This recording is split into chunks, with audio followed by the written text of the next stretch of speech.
In June of 2013, the world was introduced to 7 young men from South Korea who would soon become global icons, the K-pop group BTS. At that time, neither they nor anyone else could have predicted the monumental impact they would have on the world. Through their music and message of social activism, BTS has inspired millions and cultivated a dedicated fan base known as ARMY, which now boasts over 90 million members wide. The message they share is one of inclusivity, acceptance, and love for yourself and others, transcending barriers of age, race, religion, sexual preference, gender, and more. As a member of ARMY, I have witnessed firsthand the power of their influence. With our collective efforts, we strive to break the stereotypes often imposed by society and combat societal issues such as racism, xenophobia, religious intolerance, violence, and more, aiming for a future filled with compassion and understanding. BTS has provided us with a roadmap for change. All we have to do is follow it. Together, we can harness the strength of ARMY to create a better world for everyone. I invite you to join me, Stevie Everleigh, as together we change the world one street at a time. This is ARMY on the Street.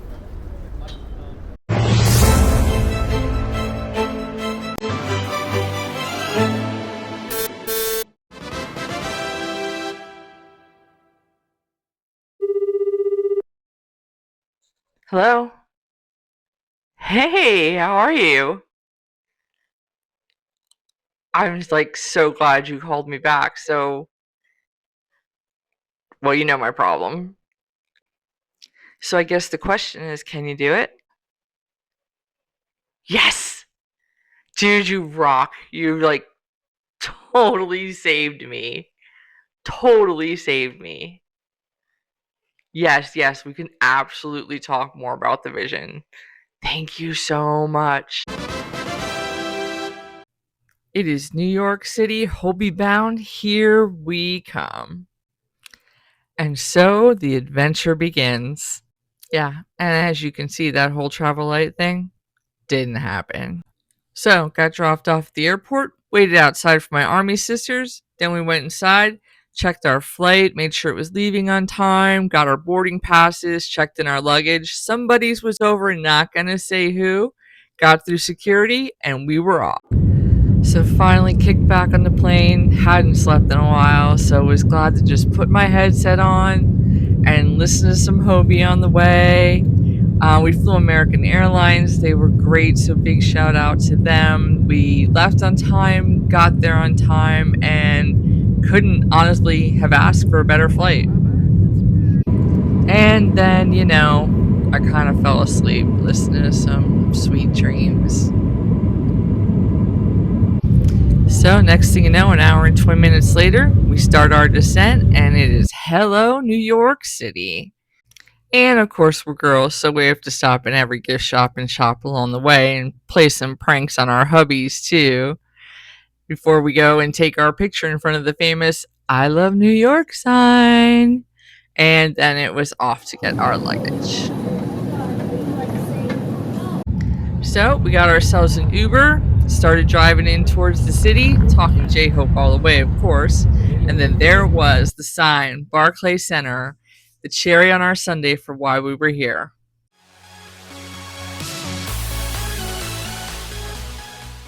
Who's your bias? RM. Who's your wrecker?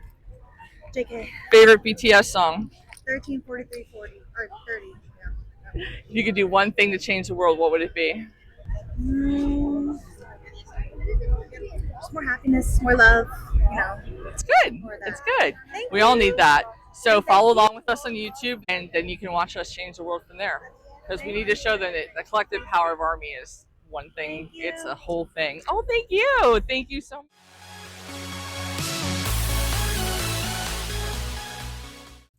So we finally got to the hotel. I chose to stay at the Sheraton in Brooklyn.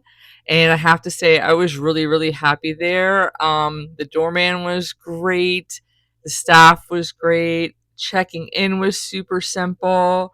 The room was everything they promised it would be. One of the biggest rooms I've ever stayed in New York City, honestly. The lobby was cool. We met a lot of army down there. And yeah, I would totally stay there again. Then there was the rooftop restaurant. I mean, it was just stunning. Absolutely. The view from there was, you just couldn't stop taking it in, you know? So it was a really nice place. And again, the Sheraton in Brooklyn, would stay there again. So this is my review of Junior's Restaurant and Bar. I gotta tell you guys, this place is the greatest. Like, I was asking around because I wanted to find an old New York style deli kind of place, you know, family owned, all that stuff, handed down from generation to generation, and this is the place. I mean, I knew it as soon as I walked up that this was the place I was looking for. I love that he had little dog bowls out there and they could come inside for treats. The menu hanging in the window. I mean, it was just everything you envision in that old New York deli, you know?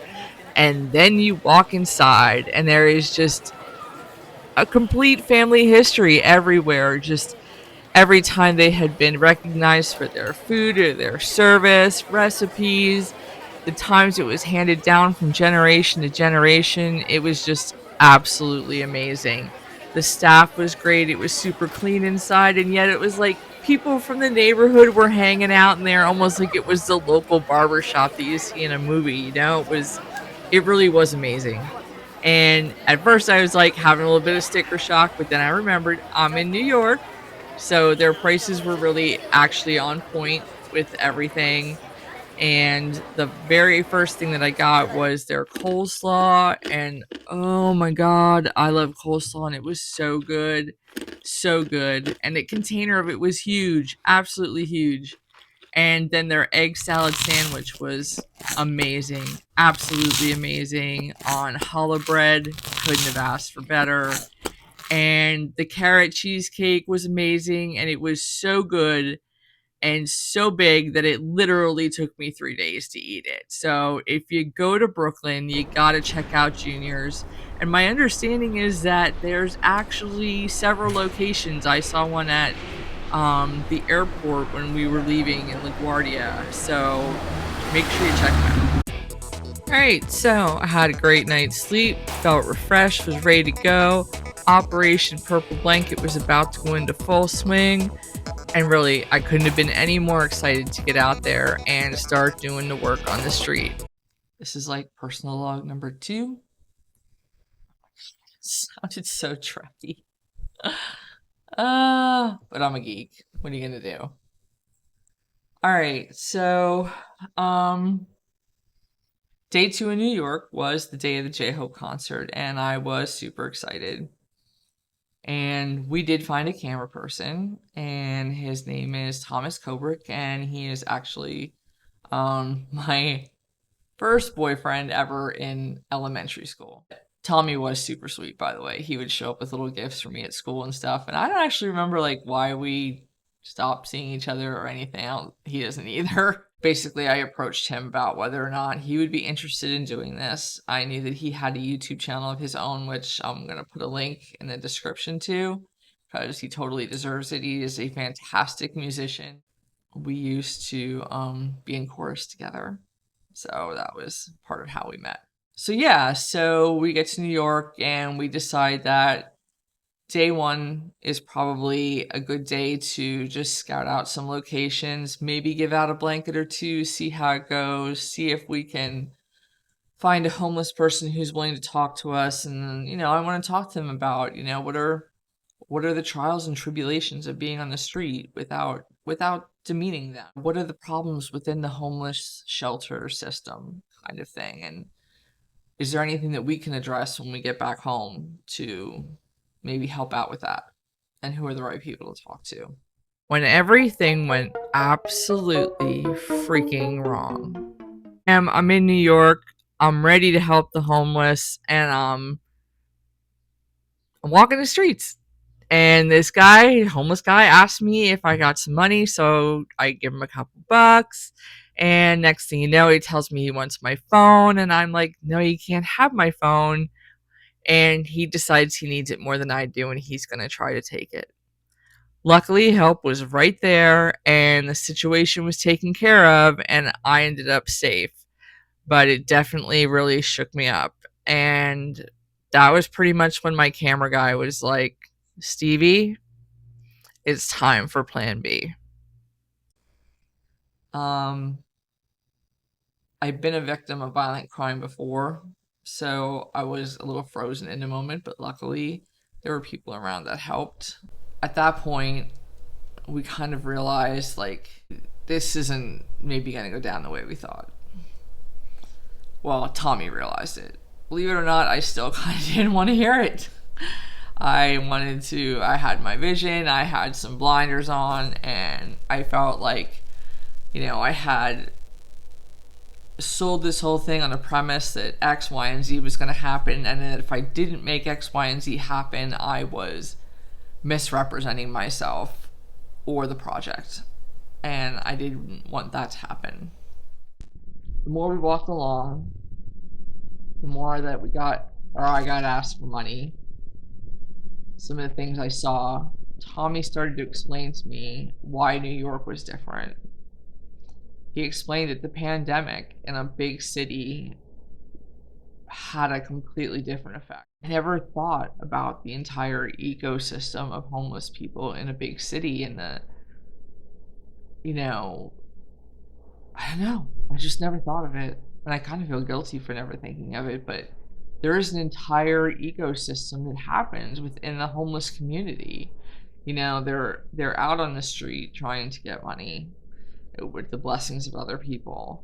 There are restaurants that are giving them food that's left over at the end of the day. There are the shelters, and the pandemic happened, and the shelters were turning them away because they were gonna break their fire ordinances. They didn't have they couldn't do anything else. The restaurants were shut down. There's no food. There's nobody on the street. There are no tourists. There's no money. You can't even buy yourself a cup of coffee. And a lot of them died. A lot of them. And those that survived came out of it different people than what they went in.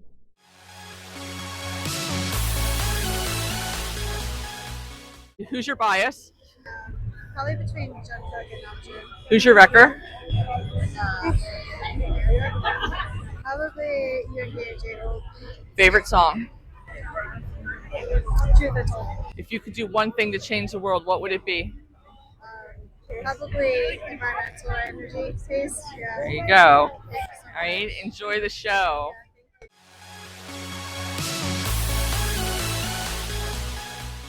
Making this video, it's difficult because I have a whole documentary series coming up about breaking stereotypes, and I don't want to sit here and create some stereotype of the average homeless person, because everyone's story is different. Regardless of who they are now, the story of how they got to where they are still matters. 90% of them are someone else's victim. As we walked along, it was becoming apparent to me that this was not going to go down the way that I had envisioned it. And thank goodness for Tommy, honestly. I have the utmost respect for him. He was not afraid to redirect me when I needed it. He just wasn't afraid to tell me what I needed to hear. And I just want him to know that I really appreciate him for that. So thank you, Tommy. We decided again that we were gonna come up with a plan B, but he still wanted to, we wanted to try to tape some stuff that if we could. We walked around for a while. I was pretty shook up, although I was trying not to show it. But I think he knew it, because we did more kind of spent a couple of hours doing some light sightseeing. We went uptown, did a few things. I took some pictures that I wanted for this episode. We went to Koreatown, did some cool stuff there, which you'll see.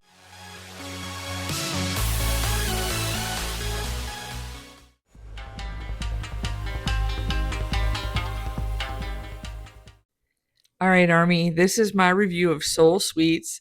They are right in K-Town. You can't miss them. It's definitely has that A-list feel, which I loved. Literally, you walk in the door and it is like walking into one of those cafes you see in a K-drama, which, of course, as a K-drama fan myself, was just like a dream come true. And everything you saw was so pristine, so perfect. You literally didn't know what to pick. So we finally got up to the case, and uh, as a former baker, trust me, the work, the craftsmanship that goes into this to make every single one perfect, every single one pristine, the case pristine. I mean, I know firsthand the work that goes into this, and seriously amazing cred to them because it was perfect. It was literally perfect. We didn't even know what to pick.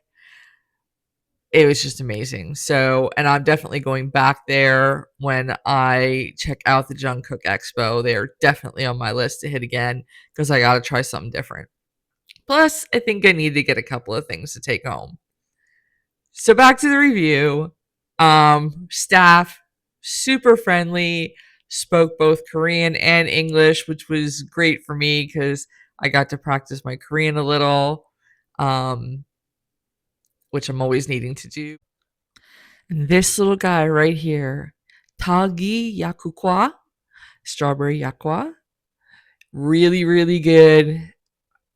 Seriously, it was perfect. The cream was amazing. It was so light and fluffy and had this little bit of sweetness to it. The cake part was amazing. It was dense, yet it wasn't like too heavy. And the strawberry peak of ripeness, it just couldn't have been any better. This is called an Einspinner. It's like basically a latte. I believe Tommy got a cookies and cream flavor. He had nothing but good things to say about it, and they had made it special for him, so he was real happy about that. So to wrap up my review of Soul Sweets, 5 stars without a doubt, from everything to the service to the product that they were putting out, the cleanliness of their cafe, absolutely 5 stars. They have chuak, they have tok, they have einspinos, they have mini petite cakes of all kinds. I mean, you name it, they've pretty much got it. And you, if you were in New York, you have got to stop there and check it out.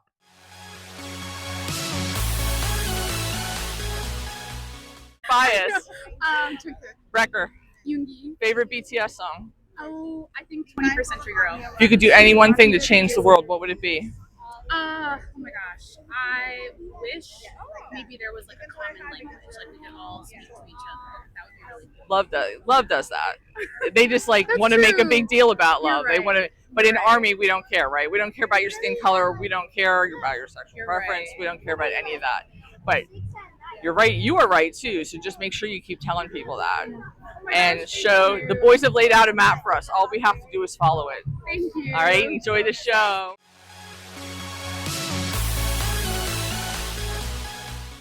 And go back to the hotel and come up with plan B before the concert.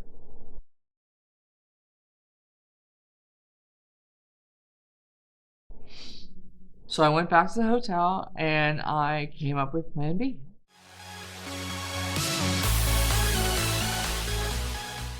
Plan B was to take these blankets to a women's shelter. And we chose a women's shelter because it's Women's History Month. Women's shelters are a little different. Sometimes they're there because they're homeless. Sometimes they're there because they have had to get out of a relationship that was going to kill them if they didn't go. I searched around and I found a women's shelter. We made some calls and we had a plan B.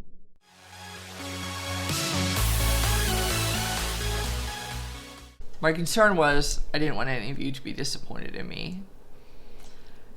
And I realized this is Army. They're not going to be disappointed in you. You've done your best. In the end, something really great happened, but I need to save that till later because I need to make sure that it stays true to what it is before I reveal it. And I'm not going to know that until this entire adventure is over.